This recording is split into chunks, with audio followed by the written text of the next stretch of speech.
Hello there. As the UK economy hits the steepest recession on record, the Prime Minister warns we have a long way to go, and the Chancellor says that more jobs will be lost. And Nigel Farage warns of a Brexit in name only.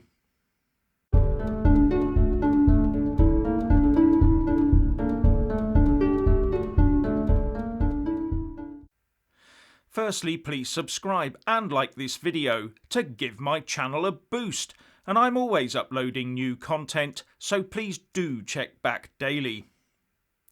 In the second quarter of the year between April and June, the UK economy saw its biggest slump on record as GDP plummeted by 20.4% as the economic shockwave from the coronavirus pandemic hit us. According to reports, the UK was the world's hardest hit economy in quarter two. That also puts the UK officially in recession for the first time for 11 years. And according to the Office for National Statistics, that brought us this bad news. On a cumulative basis, only Spain fared worse than the UK in the full first half of the year, January to June, where the UK saw a 22.1% fall over the full 6 months. The only good bit of news is that after a small upturn of about 2% in May, June saw another rise in GDP of 8.7% as the lockdown was eased, which is of course nowhere near large enough to offset the losses. As you can see from the long-term graph of GDP since January 1997, the UK economy had plunged to levels not seen since about 2002, before recovering a little. And on the graph that covers GDP on a monthly basis since January 2019, you can see that GDP was flatlining up until the pandemic, then plunged as the lockdown took effect, and is now engaged in a rather more slow recovery.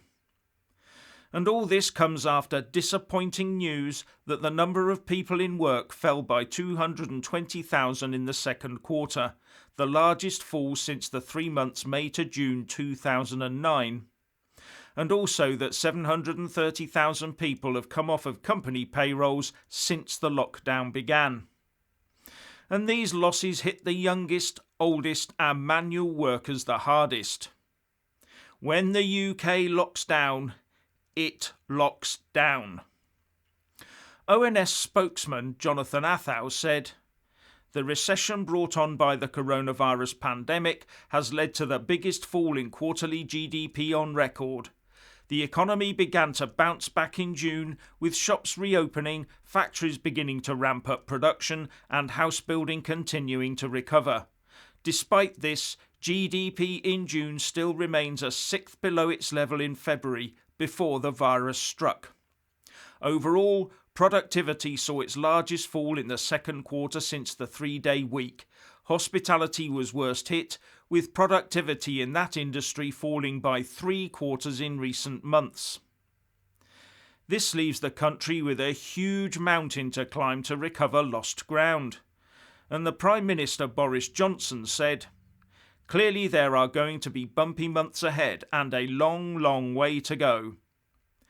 But he also did say that parts of the economy were displaying great resilience, and that he had no doubt that the government schemes put in place would help this country get through it, and that it will go through it stronger than ever before.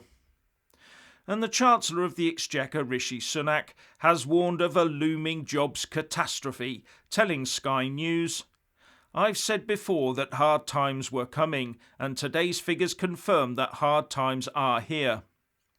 Hundreds of thousands of people have already lost their jobs and many more will. But while there are difficult decisions to be made ahead, we will get through this, and I can assure people that nobody will be left without hope or opportunity." He also said that the makeup of our economy plays a part in all of this. "The primary explanation is the composition of our economy," he said. Social activities, for example, going out for a meal, cinema and shopping, those sorts of things comprise a much larger share of our economy than they do for most of our European comparative countries. In a situation where you literally shut down all those industries for almost 3 months, a long period of time, it is unfortunately going to have an outsized impact on our economy. Makes us sound like we're a nation of hedonists and lotus eaters, doesn't it?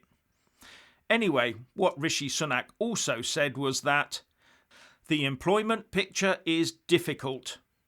Hundreds of thousands of people have lost their jobs and many more will. That is incredibly sad. Sad? Some would say calamitous for many who may not work for years or indeed, if older, never again. Sunak went on to say, that is why it is so important that we focus on trying to help those people, which is why we outlined our plan for jobs in July to support, protect and create jobs across the UK. Whether it is through the job retention bonus, whether it is through initiatives like Eat Out to help out, or the Kickstart scheme for young people, or a new apprenticeship incentive, I want to provide people with new opportunities. Well, let's hope the government can do just that. And as time goes on, surely the government must be getting a better handle on those that have been truly affected and left on the scrap heap by the gaping holes in his rescue packages, as well as those who end up having been put on a temporary furlough redundancy scheme. Anyway, time will tell. But while the government focuses on this and the pandemic itself, Brexit Party leader Nigel Farage is concerned that Boris Johnson might slip a Brexit in name only through the system. Writing in the Express, he wrote, "I stopped the Brexit Party destroying the Tories. Now Boris must stand up for Brexit." And he went on to say that his decision, taken on balance, and despite some misgivings over the withdrawal agreement amendments made by Boris Johnson, his decision to stand 317 of his Brexit Party candidates aside in the December the 12th, 2019 general election gave Boris his large majority, and that he now fears some backsliding by Boris. Nigel Farage heaps praise on the UK Brexit negotiator David Frost, but also says, "My own guess is that a deal will be reached in the coming months, but one in which we have continued financial liabilities through the European Investment Bank, and one in which we will not truly be free in areas such as state aid. These are issues that would have caused huge problems to a Prime Minister a year ago. But my sense of things is that the public is now more concerned with COVID-19, illegal immigration and deteriorating law and order in our cities.